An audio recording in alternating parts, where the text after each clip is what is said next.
Today I'm talking about the Tribulation Temple that's going to be rebuilt. It has to be rebuilt before the middle of the tribulation. Many things have already happened to prepare to build the temple. I'll talk about that. I'm also talking about a recent Rasmussen poll of likely voters that shows the vast majority of Americans want traditional Western values taught in schools. And I'll be talking to parents now and everyone about how we must win this culture war for our children and for their schools. I'm going to be talking about why God chose the Jews, answering questions, and also how do you teach your children about the rapture without frightening them. I'm Jimmy Evans. Welcome to the Tipping Point Show.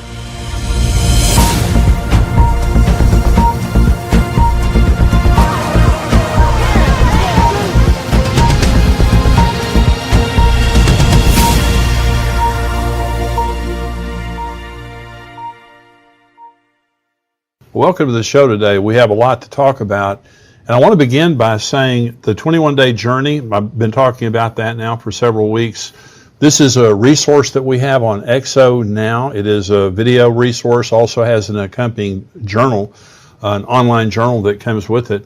You can also get a physical journal if you want that too, but it takes you through 21-day journey of inner healing or 21-day journey of freedom if you have something you're trying to get free from. Really helpful, especially in the times that we're living in, being set free, being healed on the inside, maybe from past hurts, some things that you haven't gotten over from your childhood maybe, and they're still, holding you in bondage, or maybe it's something that happened to you as an adult. But this is something that Karen and I both had to go through when we first got saved, and we're going through all the healing from our past. Really helpful, 21dayjourney.com/tipping point. And when you go on there, just put in the promo code Tipping Point, and you'll get 25% off your first month. Now, this message today is on the Tribulation Temple. I've been talking about a timeline. Next week's program is going to be the last in this timeline series that I've been doing. I've been talking about all the way from the rapture of the church being number one, all the things that we can be looking for. And I'm going to be doing a summary of that next week to just kind of show you where we've been. But next week, I'm talking about the end of all things, how everything ends at the end of the book of Revelation, end of the Bible. And so I want to talk about the Tribulation Temple today because there has to be a rebuilt temple in Israel, on the Temple Mount in Jerusalem. There has to be a rebuilt temple for there to be a tribulation. Let me begin in Daniel chapter 9. And this is the angel Gabriel talking to Daniel about the future of Israel. And now he's talking about the Antichrist. He says, but he, the Antichrist, shall confirm a covenant with many, that's Israel, for 1 week, that's 7 years. That's a week of years. But in the middle of the week, 3.5 years into the 7 years, he, the Antichrist, shall bring an end to sacrifice and offering, and on the wing of abomination shall be one who makes desolate, even until the consummation which is determined is poured out upon the desolate, or the desolator is another way to say that, is until God pours out his wrath on the Antichrist. And so there's going to be a temple with sacrifices, because the sacrifices are going to be stopped by the Antichrist, and then he sets up the abomination of desolation. And I'll read to you exactly what that is, because the Apostle Paul in 2 Thessalonians chapter 2 tells us exactly what the abomination of desolation is. Well, the word abomination means repugnant or detestable to God. And so there's going to be, the Antichrist is going to do something that is an abomination in the temple. He's going to do something that is an abomination. The word desolation means to desolate. It means to empty of worshipers.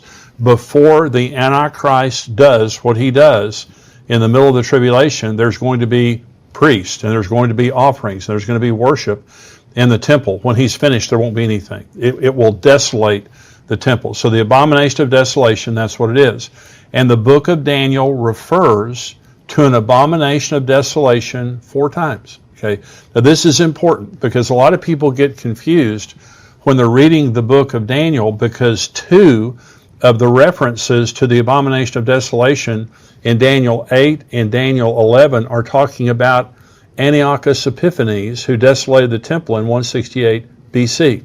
Okay, and so the other 2 are referring to the Antichrist in the tribulation. Daniel 9 and Daniel 12 also talk about an abomination of desolation. They're talking now about a future event. And so Antiochus Epiphanes was a Syrian king of the Seleucid dynasty.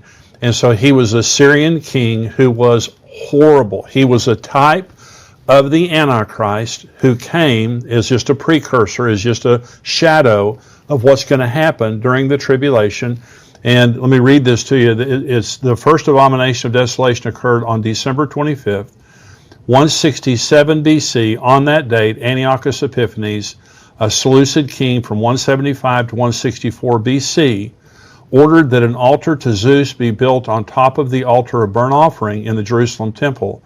Antiochus Epiphanes then offered swine flesh to Zeus on the altar. This man, now this is just one of the ways that he desolated the temple and the abominations that he did. I'll read more in just a minute about something else that he did. This man, he outlawed Judaism. It was against the law to practice Judaism. It was against the law to circumcise your children. And when they found a baby boy that had been circumcised, they killed it and hung it around its mother's neck and made her walk around with her dead baby around her neck. Now this man was a beast. This man is like the Antichrist. And twice in the book of Daniel, we are told about how he will set up an abomination of desolation. Let me read this to you out of Daniel chapter 8, because this is talking about Antiochus Epiphanes, not the Antichrist in the future. It's beginning in verse 9. Out of one of them came a little horn, which grew exceedingly great toward the south, toward the east, and toward the glorious land.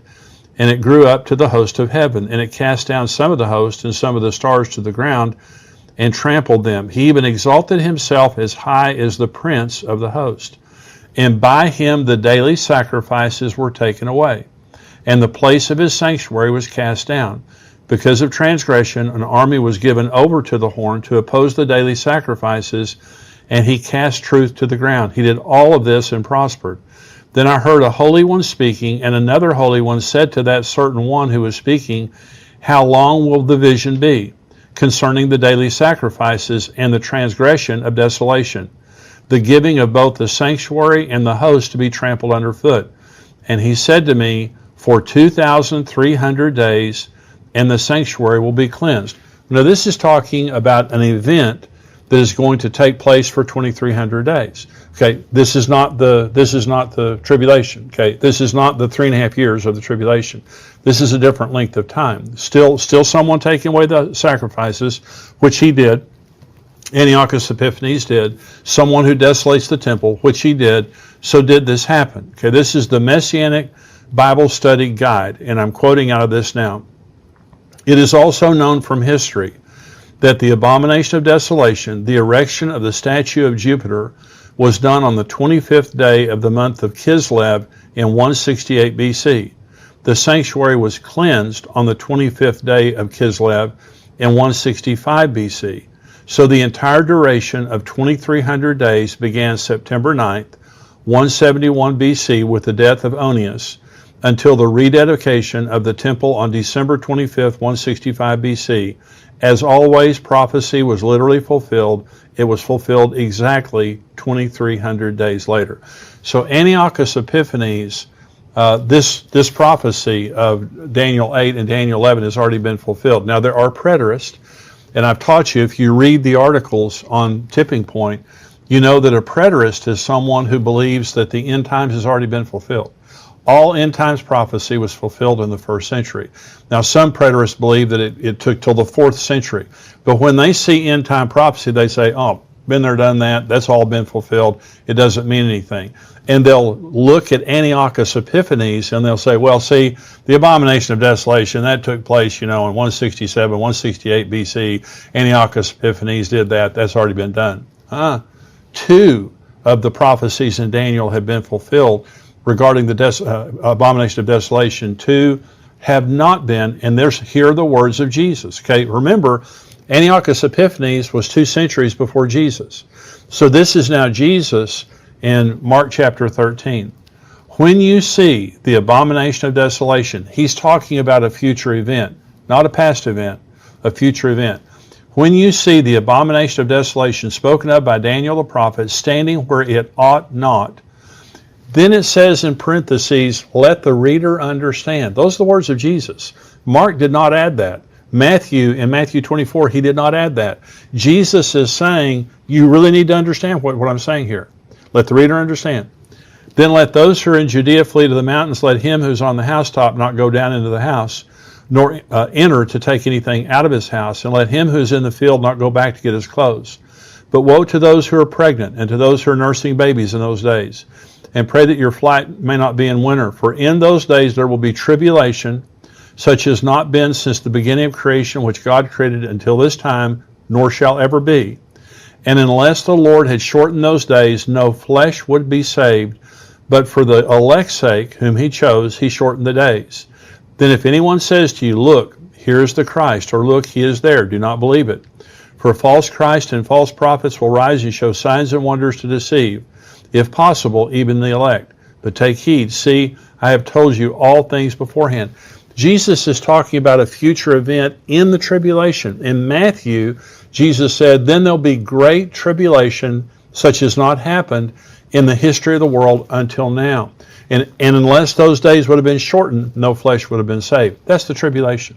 So Daniel, when he talks about the Antichrist setting up the abomination of desolation, he's talking about the tribulation. 3.5 years, this is a 7-year covenant. In the middle, this is the time of Jacob's sorrow. This is the 70th week of the 490 years, that the 70 weeks that Gabriel told Daniel about in Daniel chapter 9. And so in those 7 years, 3.5 years into it, there's going to be an abomination of desolation. Here's 2 Thessalonians chapter 2.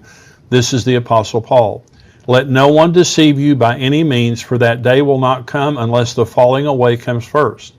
And the man of sin is revealed, the son of perdition, who opposes and exalts himself above all that is called God or that is worshipped, so that he sits as God in the temple of God, showing himself that he is God. This is a rebuilt temple that is going to be on the Temple Mount in Israel, and the Antichrist, 3.5 years into the tribulation, he is going to go into that rebuilt temple. Remember, he's going to kill the 2 witnesses, 3.5 years into tribulation. He will stop the sacrifices, and then he will go in and proclaim himself God. That is the abomination of desolation. Now let's read about the temple here in Revelation 11. I'm just going to mention the 2 witnesses here because they're very much a part of the temple that's going and the way that the temple is going to be rebuilt. This is Revelation 11. I was given a reed like a measuring rod, and the angel stood, saying, rise and measure the temple of God, the altar and those who worship there, but leave out the court which is outside the temple. Do not measure it. For it has been given to the Gentiles, and they will tread the holy city underfoot for 42 months. That's 3.5 years. And I will give power to my 2 witnesses, and they will prophesy 1,260 days. That's 3.5 years. Clothed in sackcloth. These are the 2 olive trees and the 2 lampstands standing before the God of the earth. And if anyone wants to harm them, fire proceeds from their mouth and devours their enemies. Let's stop right there. And so there's going to be a rebuilt temple in Jerusalem, and the 2 witnesses now will be ministering during that 3.5 year period of time, the first 3.5 years, when the temple is going to be rebuilt, when they're going to reinstitute the daily sacrifices. The 2 witnesses will be there. So let me give you 5 facts about the tribulation temple. Number 1, the temple will be rebuilt and animal sacrifices will be reinstituted before the middle of the tribulation. And this is the purpose now of like the Temple Institute. The Temple Institute in Israel, one of the questions today, by the way, someone asked is, should we be supporting financially the Temple Institute? They're great people. They're Jewish people. But they exist to see a temple rebuilt and animal sacrifices reinstituted. Okay, this is their stated purpose. And by the way, they already have, and I'll show you a picture here of a menorah. They already have the menorah prepared. This is covered with 200 pounds of gold. This is on display now in Jerusalem. Okay, so this is the menorah that they have prepared for the rebuilt temple. It's worth somewhere between $2 and $3 million. It's overlaid with I think it's 200 pounds of gold. It's absolutely gorgeous, made under the specifications of Moses and what Moses told the children of Israel, and so that's ready to go. They have articles for service. In other words, the pitchers, the bowls, all the different articles for service. They've been making these now for many years. They have the priestly garments. They have the ephod with all the stones in it, exactly the way that Moses said to build it. It's ready to go. The Temple Mount Faithful. They have the cornerstone ready to go. When they build the temple, the cornerstone is ready to be laid. In the Jordan Valley, they have a school of priests. These are the Cohens, those of the priestly bloodline, and they are training them how to minister in the temple. They've been training for 25 years. These things that have been happening, we talk about, rebuilding the temple. The Jews are ready to go. They have been doing this for many, many years. You can go on, I think it's the templeinstitute.org, and you can see what they have been doing. It's absolutely remarkable. They are not standing flat-footed. There's a tremendous amount of activity in Jerusalem right now for rebuilding the temple. Here's the second fact about the temple. The tribulation temple will share the Temple Mount with Gentiles, okay? Because it says, measure the temple, but not the outer court. It's been given to the Gentiles. I want to show you a picture here of the temple. This is the Temple Mount in Israel. This is the Dome of the Rock. This is the Al-Aqsa Mosque. And you'll notice that there is this empty area here, and this is the Golden Gate here, but this is the empty area here, and some people say this is where the Jews will rebuild the temple, but that's not what the Jews say. Now, there's a lot of argument about where the temple is going to be built on the Temple Mount. Well, there's some people that say the Temple Mount's located, down here to the south. So let me just say, there's a lot of argument on that, and I'm not going to join in that argument at all. Here's what I'm going to say. The people that are going to make the decision about where the temple is built are the Sanhedrin, the Jewish council that exists today in Israel, the Temple Mount, the Temple Institute, the Temple Mount Faithful, all those kinds of people. They're the ones that are going to rebuild. That is the consensus of, like the Temple Institute, all this has to be torn down. They're saying this is in the way. Even the Al-Aqsa Mosque. According to them, they're saying we have got to cleanse the Temple Mount of all of that. Well, so here's what John was told in Revelation 11. Measure the temple, but leave out the outer court, because it's been given to trample, the Gentiles to trample. When it says that the Gentiles trample, it means they have authority for 3.5 years up here. So what I believe is there will be some of this, the Al-Aqsa Mosque, some of this will remain, but I believe this will be torn down. You say, well, how in the world can they tear that down without starting World War III? The two witnesses. The two witnesses are bulletproof. I just read you the scripture. It says, measure the outer court, and here are my two witnesses here. And if anyone tries to kill them, they call fire down from heaven. If anyone tries to kill them, they're killed in like manner. It doesn't matter if 300 million angry radical Muslims attack Jerusalem, the two witnesses cannot be harmed. They are going to protect the temple builders. And by the way, they're also going to protect them as they reinstitute animal sacrifices. The world will go crazy. When the Jews begin to sacrifice animals on the Temple Mount, the world will go berserk. You can imagine all the animal rights groups and what they're going to do when there are animal sacrifices on the Temple Mount. They cannot be touched when the two witnesses are present. So I'm just saying to you, I'm not going to decide where the temple's built. You're not going to decide where the temple's built. So our opinions really just don't matter. The ones that are going to decide are going to be the Sanhedrin, the Temple Institute, people like that. And it is their consensus, and you can read their own stuff. It's their consensus the Dome of the Rock has to come down. In fact, most of them believe the Al-Aqsa Mosque has to come down. But according to Revelation 11, because it's a shared property, according to John, that what he was told is the outer court's going to be given over to the Gentiles to trot underfoot for 3.5 years. And so I believe there'll be something present up there that will kind of throw a bone to other religions and Muslims or whatever. But the temple is going to be in that area, according to them. The third truth is the temple cannot be rebuilt without an unblemished red heifer to sanctify the Temple Mount and the priest. And you can see this now on YouTube. The Temple Institute has a video. You can see it on their website too. And they've been trying for decades now to find a red heifer. When they find a red heifer, Jesus is coming. You can just write that down. And they're trying very hard. They do have a couple of candidates right now. And they cannot have more than 2 hairs on the body. The red heifer cannot have more than 2 hairs on its body that are not red. And so one of the red heifers they have right now has several hairs that are not red, but they're waiting to see if it's going to change. They could change back to red or whatever. But as of this moment, they don't have a candidate that has been deemed acceptable. Okay, that could change any day, but they're looking very hard. But they have to have a red heifer to cleanse. This is part of the Levitical law, to cleanse from uncleanness, contact with the dead, those types of things. They had to have the ashes of a red heifer to purify. And so it again is the consensus of the Sanhedrin in Jerusalem that they cannot cleanse the Temple Mount for the temple nor the priest without the ashes of a red heifer. Number 4, worship and sacrifice cannot be resumed without the presence of the Ark of the Covenant. Now, this is a big deal. You may have seen Raiders of the Lost Ark and all that stuff. They have to have the Ark of the Covenant in that temple, or the sacrifices and offerings and worship are not meaningful. Okay, here's what the Temple Institute, now this is the Temple Institute's statement. Tradition records that even as King Solomon built the first temple, he already knew through divine inspiration that eventually it would be destroyed.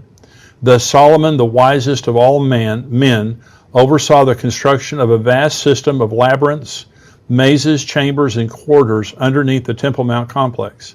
He commanded that a special place be built in the bowels of the earth where the sacred vessels of the temple could be hidden in case of an approaching danger. Midrashic tradition teaches that King Josiah of Israel, who lived about 40 years before the destruction of the first temple, commanded the Levites to hide the ark together with the original menorah and several other items in this secret hiding place which Solomon had prepared. This location is recorded in our sources, and today there are those who know exactly where this chamber is, and we know that the ark is still there, undisturbed, and waiting for the day when it will be revealed.